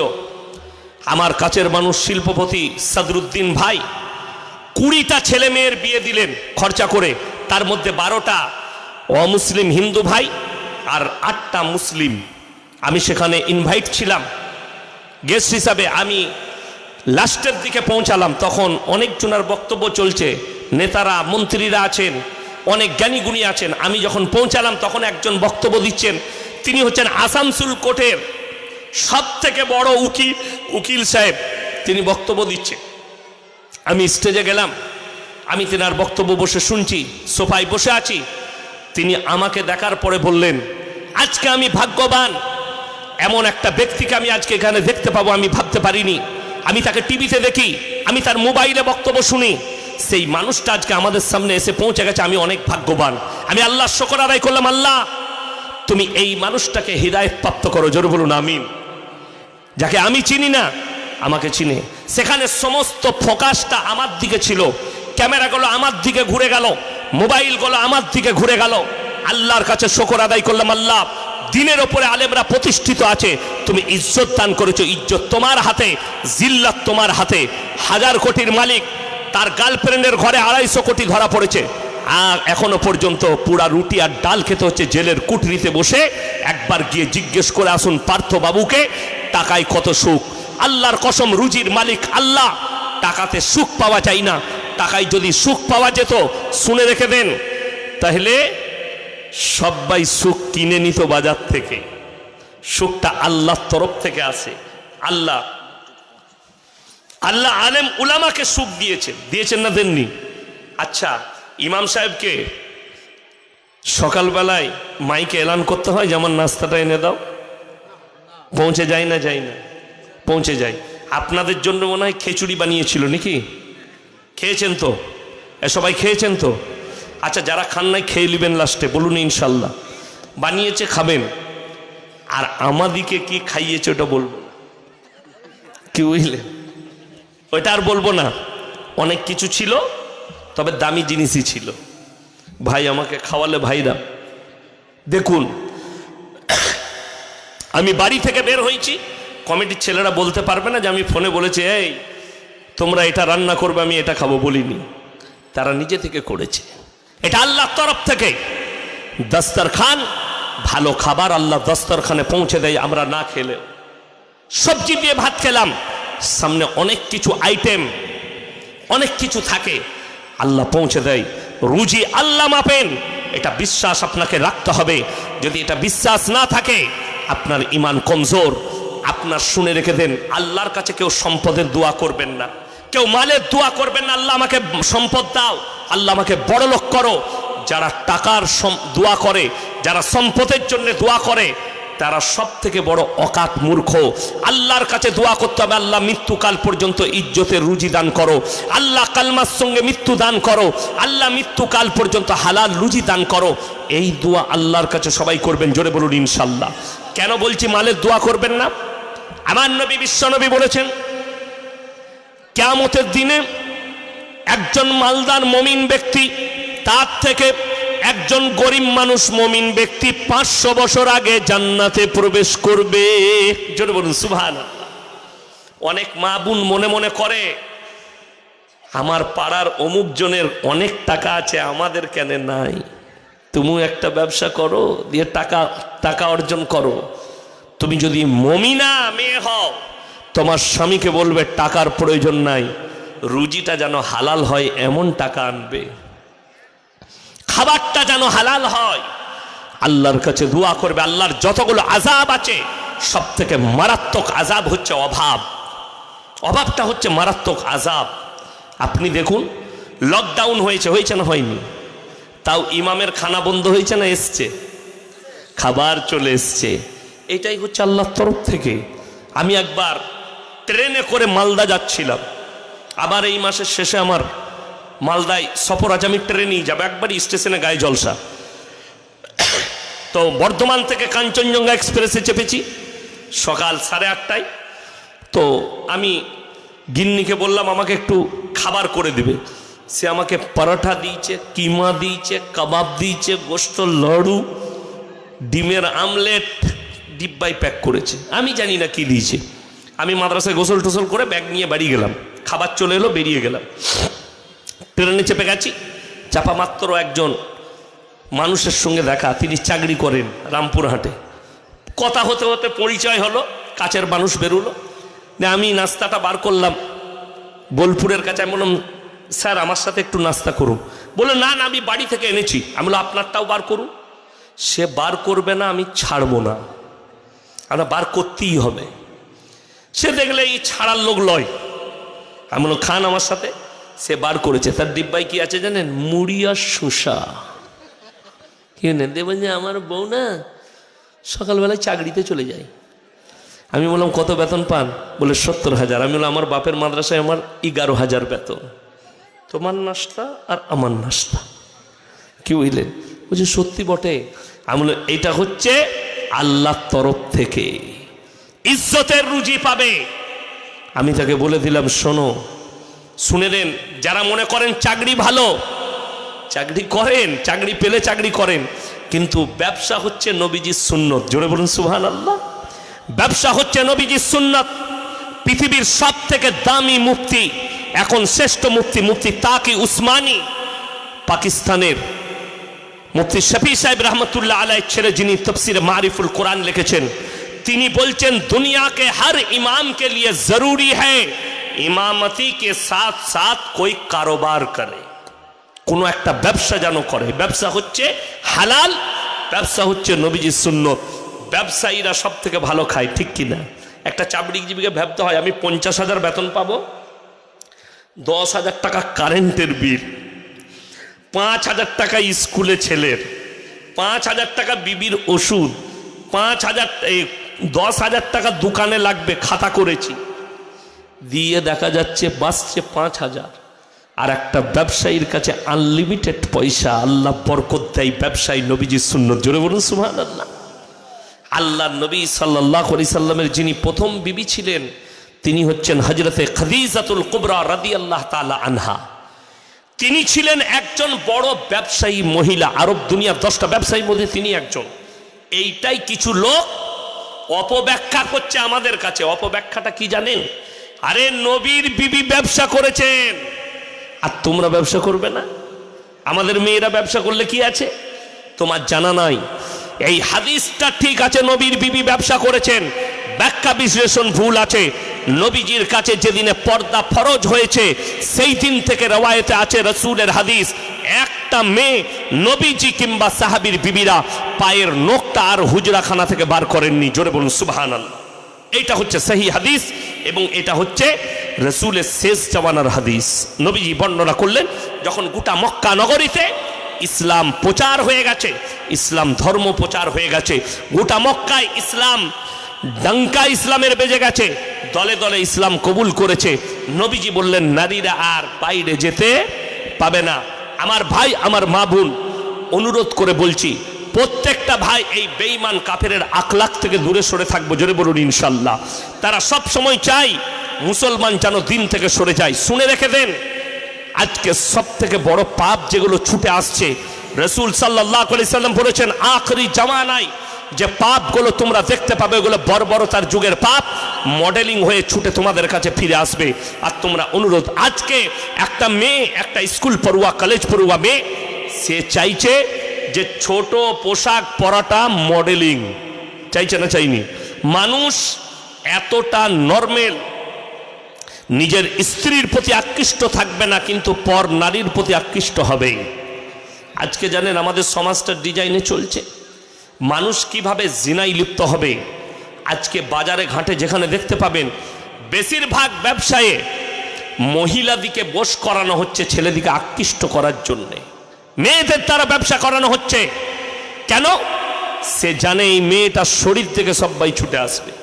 আমি সেদিনে মেয়েটা ইন্টারভিউয়ে বলেছে, মেয়েটা আগে সিরিয়াল ফিরিয়াল করত, হাওড়ার অঙ্কুরহাটিতে একটা চায়ের দোকান করেছিল, ছোট পোশাক পরে চা বিক্রি করছে। আর সেখানে ভিড় কাদের? শুধুমাত্র যুবকদের। আর এলাকাটা হচ্ছে মুসলিম এলাকা। আমি জলসায় গেলাম একবারই অঙ্কুরহাটি মোড়ে। আমি বলে এলাম, শোনো, এটা চায়ের ভিড় নয়, তার শরীরের ভিড়। আর এই যুবকরা সেখানে গিয়ে চোখের জিনা করছে। আমাদের সমাজের লোক মনে করে খালি শারীরিক জিনাটাই জিনা। হে আমার যুবক যুবতী, শোনো, হাতের জিনা, কানের জিনা, চোখের জিনা, মুখের জিনা, পায়ের জিনা, নফসের জিনা, শারীরিক জিনা। যারা মনে করছেন, শুনে নেন, এই হাতের দ্বারা কোনো পর নারীকে স্পর্শ করেছেন, হাতের জিনা। এই চোখের দ্বারা কোনো পর নারীকে জিনার ওয়াসওয়াসায়, জিনার নিয়তে দেখেছেন, চোখের জিনা। এই কানের দ্বারা জিনা করার গল্প করছেন, শুনছেন, বলছেন মুখের জিনা, কানের জিনা, শারীরিক মিলন করলেন জিনা। যে পায়ের দ্বারা জিনা করতে যাচ্ছেন, পায়ের জিনা। আর রাসূল আকরাম সাল্লাল্লাহু আলাইহি সাল্লামকে আল্লাহ তাআলা বলেছেন, যারা মনে করছেন আমরা হাতের দ্বারাই পাপটা করেছি, হয়তো কেউ জানে না, আমার এটা কেউ জানতে পারবে না, আমি হাতের দ্বারা করলাম, আমি চোখের ইশারায় করলাম পাপটা। একটা মেয়েকে চোখের ইশারায় আপনি জিনার জন্য দাওয়াত দিচ্ছেন, এটা চোখের জিনা। আমার আল্লাহ তাআলা রব্বুল আলামিন বললেন, হে নবী, পৃথিবীর মানুষকে বলে দাও, সূরা ইয়াসিনে আছে, আল ইয়াউমা নাখতিমু আলা আফওয়াহিহিম ওয়া তুকাল্লিমুনা আইদিহিম ওয়া তাশহাদু আরজুলুহুম বিমা কানু ইয়াকসিবুন। আমি আল্লাহ রব্বুল আলামিন কিয়ামতের দিনে মানুষের জবানগুলো সিলাই করে দেবো। তাদের হাত কথা বলবে, তাদের চোখ কথা বলবে, তাদের ঠোঁট কথা বলবে, তাদের অঙ্গ প্রত্যঙ্গকে আমি আল্লাহ কথা বলার যোগ্যতা দান করব। তারা কথা বলতে লাগবে, তোমাদের জবানগুলো সিলাই করে দেওয়া হবে, আপনার প্রত্যেকটা পাপ প্রকাশ পাবে। অপর জায়গায় আল্লাহ তাআলা বললেন, আপনারা যারা মনে করছেন আল্লাহ তাআলা মানুষের কাছে জিজ্ঞেস করে হিসেব নেবেন, না, তার জন্য মারাত্মক দুটো কোরআনের দলিল। প্রত্যেকটা নারী পুরুষের কাছে দুজন ফেরেশতা নিযুক্ত করা হয়েছে, কিরামান কাতিবিন ইয়ালামুনা মা তাফআলুন। একটা ডান দিকের ফেরেশতা, একটা বাঁ দিকে ফেরেশতা। কাতিব মানে হচ্ছে যারা টাইপ করে করে লিখে রাখবে তোমাদের গুনাহগুলো, পাপগুলো, নেকিগুলো। আল্লাহ কোরআনে বললেন, ইকরা কিতাবাক কাফা বিনাফসিকা আল-ইয়াওমা আলাইকা হাসিবা। কিয়ামতের দিনে তোমাদের আমলনামা নারী পুরুষের হাতে ধরিয়ে দেওয়া হবে। আর আল্লাহ বলবেন, তুমি নিজের মুখে নিজের আমলনামা পড়ে শোনাও। তুমি তোমার নেকিগুলো তুমি প্রকাশ করবে, তোমার গুনাহগুলো তুমি নিজের মুখের দ্বারা প্রকাশ করবে। সেই দিনে আল্লাহর কাছে হিসেব দিয়ে তুমি কোনো রকমের পার পাবে না। সবাই আজ থেকে নিয়ত করুন, আল্লাহ আমাদেরকে গুনাহ থেকে হেফাজত করুক, বলুন আমিন।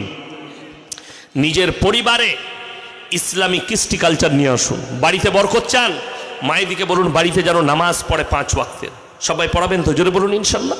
যে মায়েরা বসেছেন তাদেরকে অনুরোধ করব, স্বামীর কামায়ে আল্লাহ দিয়া রুজিতে যদি বরকত চাও, বাড়িতে কোরআনের তেলাওয়াত আর বাড়িতে 5 ওয়াক্তের নামাজ পড়ো। রসুলের হাদিস আছে, যারা 5 ওয়াক্তের নামাজ পড়বে আল্লাহ মৃত্যুকাল পর্যন্ত তাদের রুজিতে কোনোদিন কমিয়ে দিবে না। তুমি অর্থাৎ 5 ওয়াক্তের নামাজ তুমি বাড়িতে পড়ো, পুরুষরা মসজিদে গিয়ে নামাজ আদায় করুন। যেখানে সময় পাবেন নামাজটা আদায় করলেন। নামাজ যেন আমার না ছাড়া যায়, আল্লাহর ইবাদত থেকে যেন গাফিল না হয়। দিন থেকে চোখকে হেফাজত করুন রাস্তাঘাটে, নিজের নফসকে হেফাজত করুন রাস্তাঘাটে। যে জায়গায় খারাপই আছে সেই জায়গায় যেও না। আল্লাহ তাআলা এত সাবধান করেছেন কোরআনে, যেমন বলা হয়েছে, ওয়ালা তাকরাবুজ জিনা ইন্নাহু কানা ফাহিশা ওয়া সাআ সাবিলা। ব্যভিচার করা তো দূরের কথা, যে রাস্তায় ব্যভিচার হয় সেই রাস্তার ধারে পাশে তোমরা যাতায়াত করো না। আমার ভাই, আমি বুঝতে পারছি আপনারা বিচলিত হয়েছেন, সময় হয়েছে শীতের রাত্রি, 11টার বেশি জলসা ভালো নয়। আপনারা এতক্ষণ পর্যন্ত সময় দিলেন, প্রথম থেকে এতক্ষণ পর্যন্ত আপনাদের অনেক অনেক শুকরিয়া, আপনাদের জন্য দোয়া, আমার মন প্রাণ থেকে দোয়া। যিনারা জলসা দিয়েছেন কমিটির ছেলেরা, তিনাদের জন্য দোয়া। আল্লাহ তিনাদের জানে মালে ইজ্জতে বরকত দেখ, ওনাদের কারোবারে ব্যবসা বাণিজ্য রুজি রোজগারে আল্লাহ বরকত দেখ। অনুরোধ করব, শুধু আজকের জলসা নয়, পাড়ায় পাড়ায় একটা করে মাসে কনফারেন্স করুন, ইসলামিক কনফারেন্স, যেখানে শুধু ইসলামের সচেতনামূলক কথাগুলো বলা হবে, যে আমাদের সমাজ কীভাবে গুমরাহির দিকে যাচ্ছে। 25শে ডিসেম্বর যদি বুঝতে পারেন আমাদের এলাকার ছেলেরা বিচ্ছিন্ন হবে, আপনি আপনার মসজিদে একটা দুয়ার মজলিস রাখেন, একটা কনফারেন্স রাখেন, যে এই দিনটা আমাদের নয়, আমাদের আছে ঈদ, আমাদের আছে বকরা ঈদ, আমাদের আছে মুহররম, আমাদের আছে সবে বারাত। আপনি এগুলো বলুন, এগুলো তো বেঈমান কাফেরদের আখলাক, আপনি এগুলোকে টানছেন। আল্লাহ রাব্বুল আলামিন আমাদের সকলকে কবুল করুক, আজকের রাত্রিকে কবুল করুক, আজকের জলসাকে কবুল করুক। আমার ভাই, আপনারা আমার জন্য দোয়া রাখবেন, আমি আপনাদের জন্য দোয়া রাখি। আর যে ভাইয়েরা জলসা দিয়েছে তাদের সকলের লেগে দোয়া রাখবেন। আল্লাহ সকলের জানে মালে ইজ্জতে বরকত দেখ। আর লাস্ট কথা, যতগুলো বাবা আছেন, যতগুলো ভাই আছেন, যতগুলো স্বামী আছেন এখানে বসে, যারা মেয়ের বাপ, যারা স্বামী, যারা কোনো বোনের ভাই, তারা মাথায় রাখবেন, নিজের বোনকে বলুন, বুবু, বোন তুমি পর্দা করো, নিজেকে ঢেকে নাও। আপনার স্ত্রীকে বলুন, বিনা কারণে বাড়ির বাইরে যেও না। যত কম যাবে জান্নাত তত তোমার কাছে হবে। তুমি যত কম যাবে জান্নাতের করিব ততটা তুমি হবে। তুমি যতটা নিজেকে ঢেকে নিবে, কেন? কোরআনে আছে ওয়াদরিব খুমুরিহিন্না আলা জুনুবিহিন। হে নারী, তুমি পর্দা নির্ধারিত করো, তোমরা কোনোদিন ধর্ষিতা হবে না, তোমরা কোনোদিন লাঞ্ছিত হবে না। এটা রব্বুল আলামিনের ফরমান। আপনাকে একটা উদাহরণ দিয়ে বুঝাই, যদি আপনার এই মায়াপুরে, আপনার এই নতুন গ্রামে কেউ যদি কলাগুলো ছিলে বিক্রি করে, সেই কলা কেউ কিনবে? কেন কিনবে না? ধুলো বসবে, মাছি বসেছে, অর্থাৎ এই কলাটার ইজ্জত নষ্ট হয়ে গেছে ধুলো বালি লাগার কারণে। অবাক লাগে, একটা সামান্য কলা তাকে ছিলে দিলে যদি তার ইজ্জত নষ্ট হয়, আল্লাহ একটা নারীকে কত মর্যাদা দিয়েছে, তার ইজ্জতের কত মূল্য দিয়েছে। সেই মেয়েটা যদি নিজের শরীরকে খুলে দেয়, আপনি ভেবে দেখুন কতগুলো মাছির চোখ পড়বে সেখানে, কতগুলো ধুলোবালি বসবে সেখানে। তাইলে একটা নারীকে কতটা কিভাবে ঢাকা দরকার, কিভাবে রেখে দেওয়া দরকার। আর একটা বলে দিই, সূরা ওয়াকিয়া, আল্লাহ তাআলা আপনার আমার জন্য যে বিবিটা রেখেছেন জান্নাতে, সেই বিবিটা হচ্ছে ওয়াহুরুন ইনুন কামসালিল লুলুইল মাকনুন। আজকে মিডিয়ার মধ্যে আমাদের হুরকে নিয়ে, আল্লাহ যে হুর দিবেন, এই কোরআনের আয়াতকে নিয়ে কিছু নেমক হারাম আর হারামের আওলাদ মজাক উড়াচ্ছে। এরা হুর বিবি পাবে, আল্লাহ হুর বিবি দিবেন। সেখানে কি বলা আছে জানেন? ওয়াহুরুন ইনুন কামসালিল লুলুইল মাকনুন। আমরা হিরেমতি মুক্তকে ডিব্বার মধ্যে লুকিয়ে রাখি না, রাখি না? এই যে লুলুইল মাকনুন শব্দ ব্যবহার করা হয়েছে, আল্লাহ তোমাদের জন্য, হে আমার নবী, আমি তোমাদের যে হুরকান্ত বিবি আছে তাদেরকে আমি লুকিয়ে রেখেছি ডিব্বার মধ্যে। জান্নাতে প্রবেশ করে তুমি তোমার ঘরে সর্বপ্রথম তুমি তোমার চোখের দ্বারা তাদেরকে স্পর্শ করবে। জোরে বলুন সুবহানাল্লাহ। আমি আজকে রেখে গেলাম বাবুনপুকুর মাদ্রাসার দিনে, এইখান থেকে শুরু করব, আমাকে খালি মনে পড়িয়ে দিবেন। এরপরে যে একটা যুবক, আপনাদেরকে আমি ছোট্ট করে শুনিয়ে দিই, শুনেলেন ইমান যদি মজবুতি রাখেন জান্নাত কতটা কাছে পাওয়া যাবে। একজন ইসলামিক যোদ্ধা, তার নাম হচ্ছে হাবিব ইবনে উমর। যুদ্ধের ময়দানে পাকড়াও হয়ে গেছে, যুদ্ধ করতে করতে তারা 7 জন সাথী অ্যারেস্ট হয়ে গেছে বেঈমান কাফেরের হাতে। তার মধ্যে 6 জনকে কতল করে দিল বেঈমান কাফেররা, আর হাবিব ইবনে উমরকে বেঁধে রাখা হয়েছে। এরপরে হাবিব ইবনে উমরের পালা এসছে, তাকে কতল করা হবে। রোমের বাদশা বললে, দাঁড়াও, এই হাবিব ইবনে উমর এলান করেছিল তার সাথী মুসলিম ভাইদিকে, তোমরা যদি যুদ্ধের ময়দানে শহীদ হও ইসলামের জন্যে, তোমাদের জন্য জান্নাত আল্লাহ রেডি রেখেছেন। জোরে বলুন সুবহানাল্লাহ। অর্থাৎ একে যদি এখন শহীদ করে দাও, এ জান্নাত পেয়ে যাবে। একে আমার কাছে বিক্রি করো, আমি আর ইমানকে নষ্ট করে তারপরে আমি একে শহীদ করব। হাবিব ইবনে উমরকে রোমের বাদশা কিনে নিলেন, নিজের দেশের রাজশাহীতে নিয়ে গেল, একটা রুমের মধ্যে বন্দি করলেন। রুমের ভেতরে বন্দি করার পরে সর্বপ্রথম তার কাছে যেটা পাঠানো হয়েছে, একটা গ্লাসে মদ আর একটা প্লেটে শুয়োরের মাংস। সে আল্লাহর কাছে বললে, আল্লাহ তুমি আমার ইমানকে রক্ষা করো, আল্লাহ তুমি আমার জজবাতকে রক্ষা করো। এবং হারাম জিনিস থেকে তুমি আমাকে হেফাজত করো। রোমের বাদশা যখন দেখলে এটাও কাজ হলো না, সে তার সুন্দরী বিটিকে বললে, শোনো, তুমি হাবিব ইবনে ওমরের কামরায় নিজেকে বেবস্ত্র করে তার সামনে দাঁড় করিয়ে দাও। হাবিব ইবনে ওমরের কানে যখন আওয়াজ পৌঁছালো, সে সিজদায় পড়ে গেল আর আল্লাহকে বললে, আল্লাহ তুমি আমাকে অন্ধ করে দিও, কিন্তু আমার এই চোখের দ্বারা ওই ন্যাংটো নারীর শরীরটা স্পর্শ করিও না। হাবিব ইবনে ওমর সিজদায়, রিওয়ায়েতে আছে 3 দিন 3 রাত চোখ বন্ধ করে পড়েছিলেন, আর 3 দিন 3 রাত সেই মেয়ে তার কাছে নর্তকীর মতো নিজের শরীরের পরিদর্শন করিয়েছে, ঘুরে বেরিয়েছে, ড্যান্স করেছে। 3 দিন 3 রাত পরে হাবিব ইবনে ওমরকে সেই রোমের বাদশার মেয়ে বললে, শোনো এ হাবিব ইবনে ওমর, তুমি কোন ম্যাটেরিয়াল দিয়ে তৈরি যে তুমি আমাকে একবারও চোখ খুলে তাকিয়ে দেখলে না? এই 3 দিন 3 রাতে তোমাকে কে বাধা দিল? গোটা পৃথিবীর রাজা বাদশার সন্তানরা আমাকে পাবার জন্য মারিয়া, আর আমি আমার বাপের হুকুমে নিজেকে বেবস্ত্র করে তোমার সামনে দাঁড় করিয়েছি।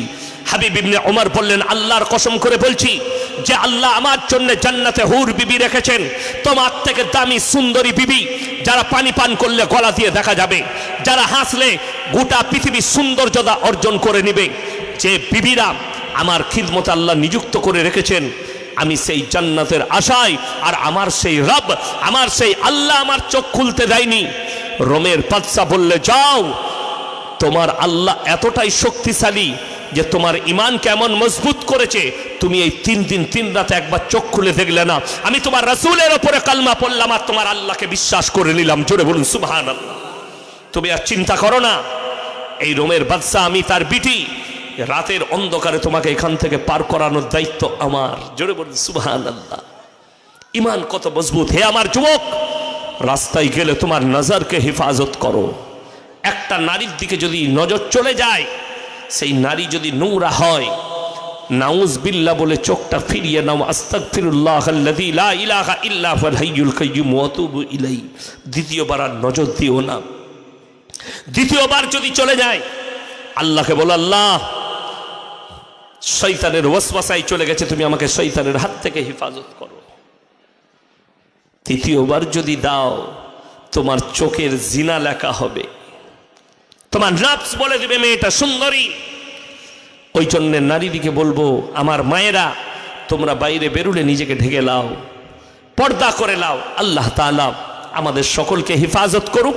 আজকের রাত্রিকে আল্লাহ হেফাজত করুক। আজকের জলসাকে আল্লাহ কবুল করে লেখ। এই পুরো গ্রামবাসীকে আল্লাহ হেফাজত করুক।